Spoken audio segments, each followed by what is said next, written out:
सबसे पहले जब मैंने पार्लर की शुरुआत किया था, तो उस समय मैं धीरे-धीरे जब मैं पार्लर का रनिंग होते गया और पार्लर में बहुत सारी लड़कियाँ आते गई। फिर एक लड़की मेरे पास आई, बोली कि दीदी मेरे को मेकअप कराना है।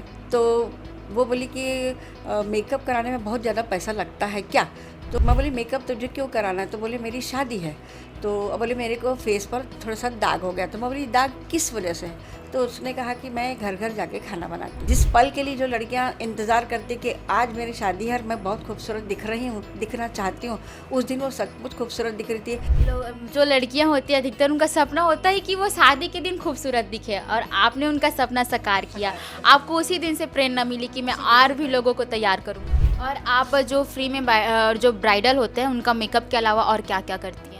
फेशियल है, मैनीक्योर है, पेडिक्योर है, वैक्सिंग है, इतना जितना भी उनकी नीड है। कई बार ऐसा था, कई लोग बोलते कि नहीं हमको जितनी उनकी नीड है, जितनी उनकी ज़रूरत है, उसके हिसाब से मैं काम करती हूँ। आपका विचार बहुत ही अच्छा है कि आप निस्वार्थ भाव से किसी का सपना साकार कर रही हैं। लेकिन दीदी जैसे कि अभी के डेट में जो आपको पैसे से ज़्यादा तो दुआ मिल रहा है। पार्लर की रिबन काटने आओगे, तो मुझे ऐसा लगता है जिस दिन मैं वो रिबन काटती हूँ, तो वो मेरे लिए सबसे बड़ा अवार्ड मिलता है। मतलब आपको जो अवार्ड मिला उससे ज़्यादा आप जब अपने स्टूडेंट के यहाँ जाते हो ओपनिंग में वो ज़्यादा आपको खुशी देता है अवार्ड से ज़्यादा। वो अवार्ड से ज़्यादा खुशी मिलती है मुझे। नमस्कार, मैं हूं नम्रता और आज मैं आपको एक ऐसी शख्सियत से मिलाने जा रही हूं जो खुद संघर्ष करके कामयाब हुई है और ऐसे लोगों को संघर्ष करने के लिए तैयार कर रही है जो ज़रूरतमंद है। आज मैं आपको मिलाने जा रही हूं मंजूषा ब्यूटिशियन से, जो एक समाज सेविका है जो लोगों के सपने को साकार करने में उनका सहयोग कर रही है। ऐसा मैं इसलिए कह रही हूं क्योंकि ये आपको वीडियो के माध्यम से पता चल जाएगा। तो सीधा हम उनसे बातचीत कर को नमस्कार और अपना परिचय दीजिए। हर हर महादेव। मैं मंजूषा सन, मानसी ब्यूटी पार्लर की ओनर। मैंने 1992 से पार्लर का शुरुआत किया था। आपने सुना होगा कि ब्यूटिशियन तो हर कोई हो सकता है, हर कोई अच्छा मेकअप आर्टिस्ट हो सकता है, लेकिन दीदी एक अच्छा मेकअप आर्टिस्ट ब्यूटिशियन होने के साथ साथ वो समाज सेविका भी है। वो ऐसे लोगों का सपना पूरा कर रही है जो शादी के दिन खूबसूरत दिखना चाहती है, जो भविष्य में मेकअप आर्टिस्ट बनना चाहती है। तो हम दीदी से जानते हैं कि ये सुझाव उनको कहाँ से आया, वो ऐसा कैसे सोची। दीदी जैसे कि सब लोग आज के डेट में शादी के दिन खूबसूरत दिखना चाहते हैं, सबका सपना होता है कि खूबसूरत दिखे, लेकिन उनके पास ज़रूरत रहता है लेकिन अभाव रहता है कुछ चीज़ों की वजह से, उसलिए इसलिए इसलिए वो अच्छा सा मेकअप आर्टिस्ट या ब्यूटिशियन नहीं बोला पाती। लेकिन आप कैसे वहाँ जाके फ्री में सेवा देने का काम करती हो? सबसे पहले जब मैंने पार्लर की शुरुआत किया था, तो उस समय मैं धीरे-धीरे जब मैं पार्लर का रनिंग होते गया और पार्लर में बहुत सारी लड़कियाँ आते गई। कई बार ऐसे लड़कियाँ पूछती थी कि दीदी इसका क्या प्राइस है, उसका क्या प्राइस है? तो फिर चुप हो जाती थी क्योंकि उनको पैसा थोड़ा-सा ज़्यादा लगता था। फिर एक लड़की मेरे पास आई, बोली कि दीदी मेरे को मेकअप कराना है। तो वो बोली कि मेकअप कराने में बहुत ज़्यादा पैसा लगता है क्या? तो मैं बोली मेकअप तुझे क्यों कराना है? तो बोले मेरी शादी है। तो बोले मेरे को फेस पर थोड़ा-सा दाग हो गया। तो मैं बोली दाग किस वजह से है? तो उसने कहा कि मैं घर-घर जाके खाना बनाती हूँ। तो मैंने कहा कि जब इतने जल्दी तो ये दाग कवर नहीं हो सकता है, लेकिन हाँ, तुम मेकअप करके कवर कर सकती है और मैं कुछ तुमको फेशियल और कुछ ऐसे देती हूँ, पार्लर के भी जो ट्रीटमेंट रहते हैं वो देती हूँ, लेकिन उसमें थोड़ा-सा समय लगेगा। लेकिन तुम मेकअप करवा लो, तो उससे तुम्हारे जो दाग है वो कम हो जाएँगे। उस दिन के लिए वो दाग कम हो जाएँगे, मतलब दिखेंगे नहीं, मतलब हाइड हो जाएँगे, छुप जाएँगे। उसने कहा कि दीदी मेरे पास तो पैसे नहीं हैं, मेकअप कराने के लिए पैसे नहीं। तो मैंने कहा कि ठीक है, तू जितना देना चाहेगी उतना दे दे। तो वो बोलती है कि दीदी नहीं, मेरे पास तो जितना पैसा शायद मैं आपको देना चाहूँगी उतने पैसे में मैं अपने लिए कुछ जेवर या फिर कुछ ऐसे साड़ी-वाड़ी खरीद सकती हूँ। तो मुझे बहुत मतलब मन को टच कर गई वो बात। फिर मैंने कहा कि ठीक है, तुम क्या दे सकती हो बताओ? तो उसने फट से बोली मुझे कि मैं आपको सिर्फ़ दुआ दे सकती हूँ। तो फिर मैंने कहा कि जब दुआ दे सकती है ऐसा बोली, फिर मैंने वहाँ से मैंने शुरुआत की। उस लड़की को मैंने बहुत खूबसूरत बनाई। जितनी वो सुंदर थी, उससे कहीं ज़्यादा वो उस दिन खूबसूरत दिख रही थी, एकदम आत्मविश्वास से भरपूर थी और उसको खुद भी ऐसा लग रहा था कि मैं आज बहुत खूबसूरत दिख रही। जिस पल के लिए जो लड़कियां इंतज़ार करती कि आज मेरी शादी है और मैं बहुत खूबसूरत दिख रही हूँ, दिखना चाहती हूँ, उस दिन वो सचमुच खूबसूरत दिख रही थी। और उसने मुझे जब आँखों से जब थैंक यू बोला और बोला कि दीदी ऐसी ही और लड़कियों को आप तैयार कीजिएगा जो मेरे जैसी गरीब है और जो आगे चाहती है कि मैं कर सकूं, लेकिन पैसे के अभाव में करना नहीं चाहती।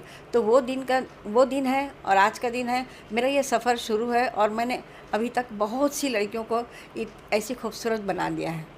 जो लड़कियां होती हैं अधिकतर उनका सपना होता है कि वो शादी के दिन खूबसूरत दिखे और आपने उनका सपना साकार किया। साकार किया। आपको उसी दिन से प्रेरणा मिली कि मैं उसी दिन और से भी प्रेरणा लोगों को तैयार करूं। हाँ, उसी दिन से मुझे प्रेरणा मिली कि मुझे ऐसा लगा कि नहीं, अगर मेरे पास वो स्किल है कि मैं बहुत अच्छा किसी को तैयार कर सकती हूँ, लेकिन पैसे का अभाव है तो क्या हुआ? अगर पैसे नहीं हैं, लेकिन मेरे पास तो वो जज़्बा है कि मैं उसको तैयार कर सकती हूँ। तो वो जज़्बे को करते हुए, उसके आत्मविश्वास को बनाए रखते हुए और उस दिन के सपनों को साकार करते हुए मैंने उसकी शुरुआत की। एक प्रकार से समाज के लिए मैं ये सेवा है, मेरी तरफ से वो सेवा है कि अगर वो पैसा देना मतलब पैसे का भाव है या पैसा नहीं दे सकती तो क्या हुआ, मैं एक प्रकार की उसकी सेवा तो कर सकती हूँ, उस दिन के लिए उसको खूबसूरत तो बना सकती हूँ। ये स्किल मेरी उसके लिए काम आ रही है और मैं शायद सोचती हूँ कि मैं समाज को इस तरह से कुछ दे सकूँ, तो मैं ये काम कर रही हूँ। आपका विचार बहुत ही अच्छा है कि आप निस्वार्थ भाव से किसी का सपना साकार कर रही हैं। लेकिन दीदी जैसे कि अभी के डेट में जो आपको पैसे से ज़्यादा तो दुआ मिल रहा है, लेकिन जो मेकअप प्रोडक्ट है वो काफ़ी महंगा होता है। महंगा होता है। तो आप कैसे इस चीज़ से कैसे आप इस चीज़ को इग्नोर करके चलते हो?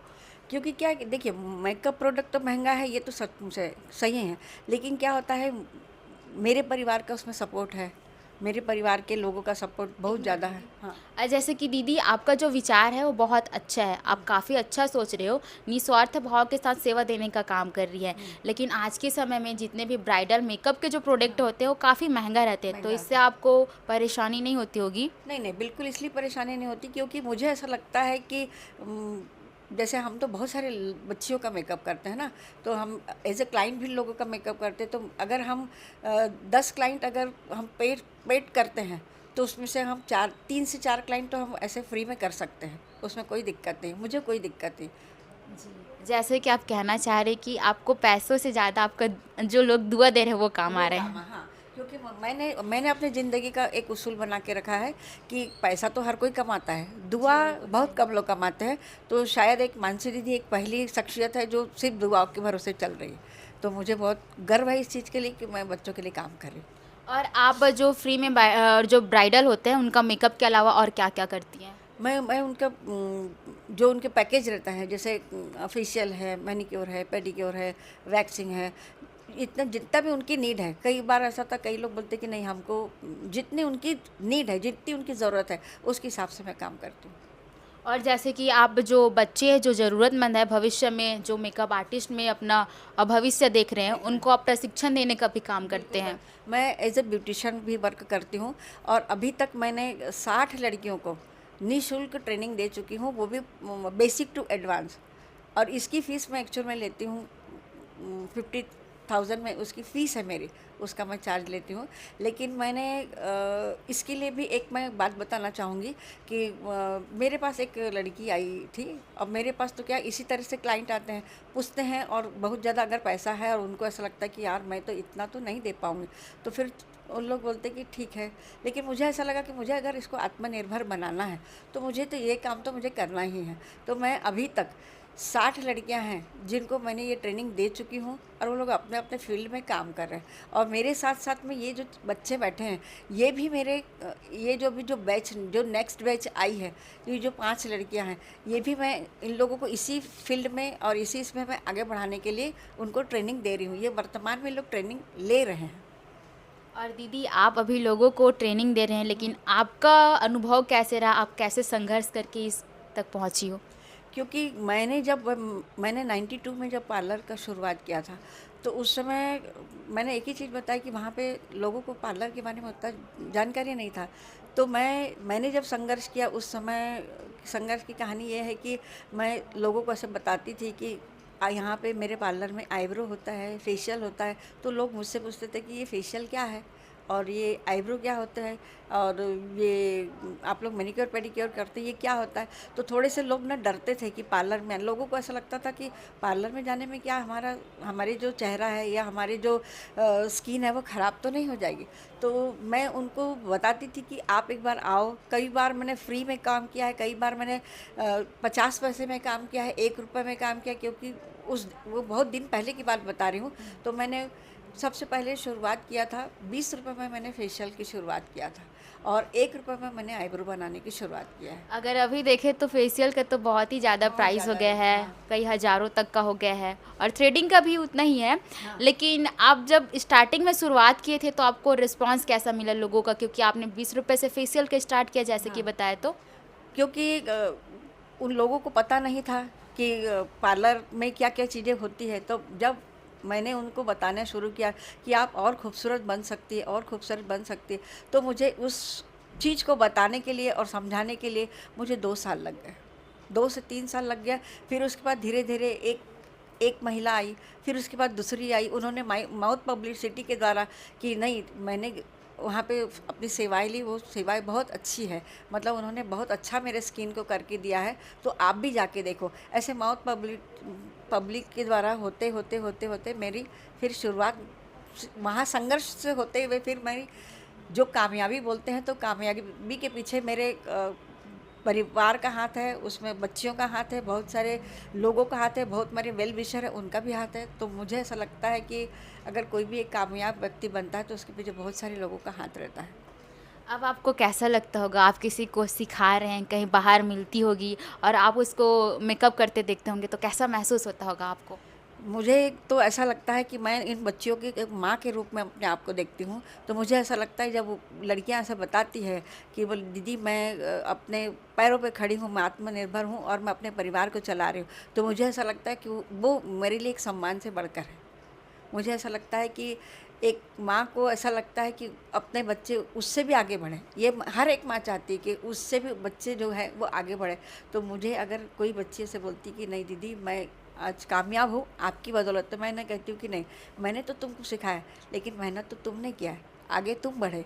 तो मुझे उनको आत्मनिर्भर देख के बहुत खुशी होती है।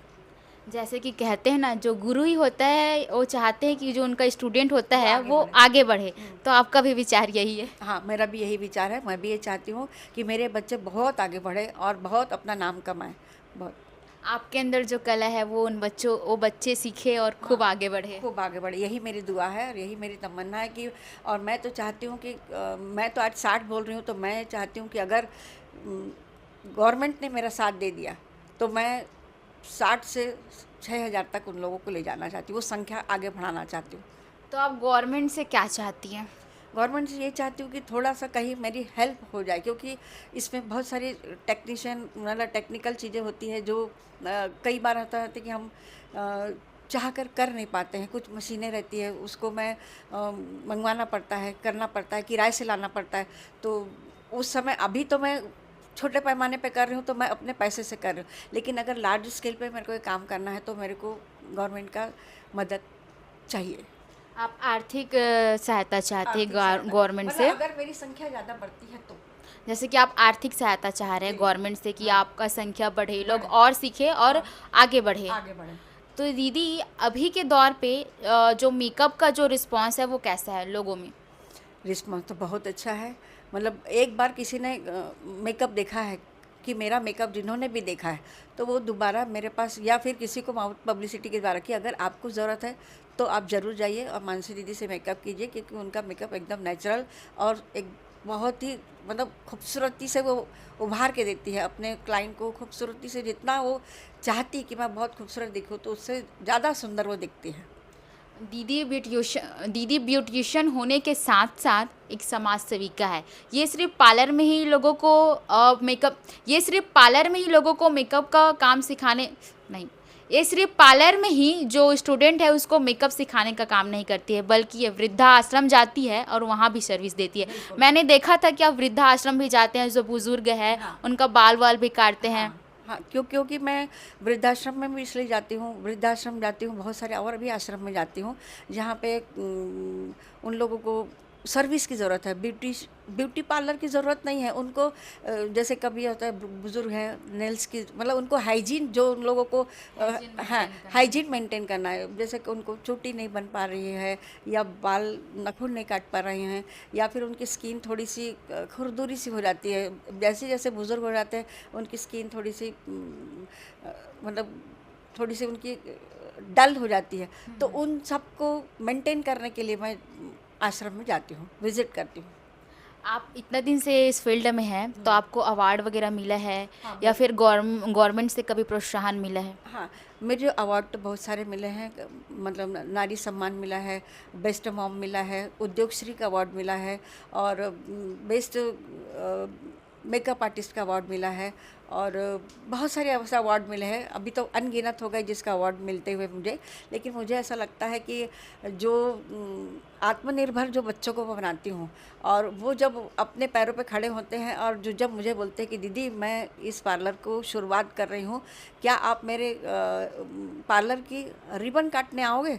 तो मुझे ऐसा लगता है जिस दिन मैं वो रिबन काटती हूँ तो वो मेरे लिए सबसे बड़ा अवार्ड मिलता है। मतलब आपको जो अवार्ड मिला उससे ज़्यादा आप जब अपने स्टूडेंट के यहाँ जाते हो ओपनिंग में, वो ज़्यादा आपको खुशी वो देता है मुझे अवार्ड से ज़्यादा ज़्यादा। वो अवार्ड से ज़्यादा खुशी मिलती है मुझे, क्योंकि मुझे ऐसा लगता है कि एक बच्ची अगर, देखो, खूबसूरत बनाना तो मेरा काम है, वो तो मैं खूबसूरत बना ही रही हूँ, और जितनी भी बच्चियाँ जिनको मैं निःशुल्क में दे रही हूँ, ये सेवा दे रही हूँ, वो तो मैं कर ही रही हूँ। लेकिन किसी को खूबसूरत बनाने से ज़्यादा अच्छा है किसी को आत्मनिर्भर बनाना। ये मेरी मेरी सोच है, और मैं तो सोचती हूँ कि ये मेरी सोच है, तो मैं इसको घर घर में, ये जो भी बच्चियाँ इस फील्ड में आना चाहती है और आगे बढ़ना चाहती है, तो मानसी उसका मतलब तहे दिल से स्वागत करती है। मतलब दीदी का कहना है कि समाज में खूबसूरती से ज़्यादा आत्मनिर्भर होना ज़्यादा मायने रखता है। जी। दीदी, आजकल जो बच्चियाँ हैं वो तो आपके थ्रू आत्मनिर्भर बन रही है, हाँ। लेकिन आप और किस तरह से उनको आत्मनिर्भर बनाने के लिए और उनसे क्या कहना चाहेंगे? आप किस तरह से उनको और आत्मनिर्भर होने के लिए सजेस्ट करोगे? देखिए, मैं तो बहुत अलग-अलग तरीके से आत्मनिर्भर बना रही हूँ। ब्यूटिशियन तो वो कर ही रही हैं, ब्यूटिशियन का कोर्स तो कर ही रही हैं, मेकअप का कोर्स तो कर ही रही हैं। लेकिन कई ऐसी लड़कियां हैं जो इस फील्ड में नहीं आना चाहती है, लेकिन उनको आत्मनिर्भर बनना है, तो फिर उनको सिलाई के माध्यम से, सिलाई मशीन देके, सिलाई मशीन भी देती हूँ मैं सॉरी, सिलाई मशीन के माध्यम से भी कि भाई उनको एक मशीन दे दिए, उनको सिलाई का जो प्रशिक्षण है वो दे दिए, या फिर उनको ऐसे कुछ क्राफ्ट का कुछ उनको सिखा दिए।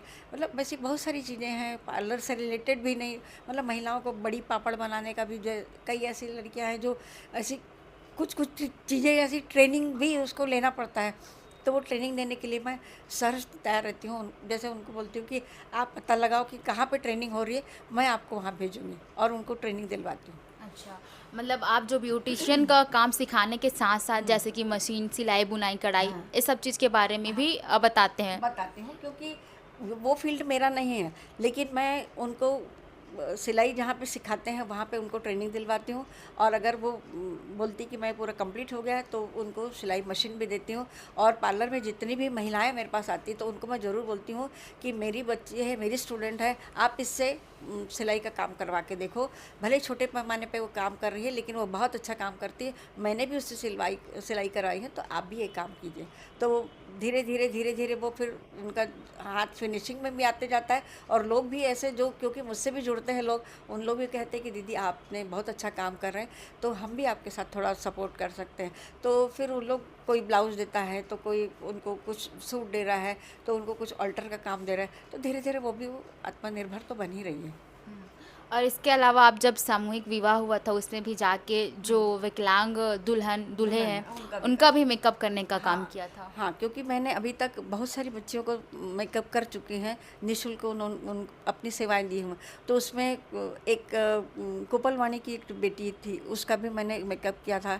और अभी विकलांग जो लास्ट मंथ हुआ था, तो उसमें 25 सामूहिक विवाह, 25 जोड़ों का, तो उसमें मैंने 25 जोड़ों को, मतलब लड़कियों को निःशुल्क मेकअप किया था।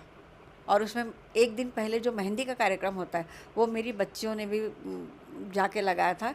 और मैं ये भी बताना चाहती हूँ कि मेरे पास मेहंदी का भी प्रशिक्षण होता है।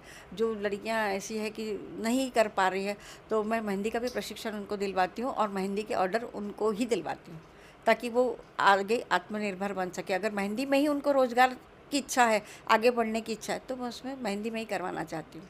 दीदी से मिलके हमको बहुत अच्छा लगा। वो एक समाज सेविका का काम कर रही है, वो लोगों से दुआ लेने का काम कर रही है। उनको पैसे से ज़्यादा दुआ मिल रहा है, उनसे उनको ज़्यादा अच्छा लग रहा है। और दीदी का कहना है कि उनको गवर्नमेंट की तरफ से अगर सहायता मिले तो और ज़रूरतमंद जो लोग हैं, जो सपना देख रहे हैं, उनका भी सपना साकार हो सकता है।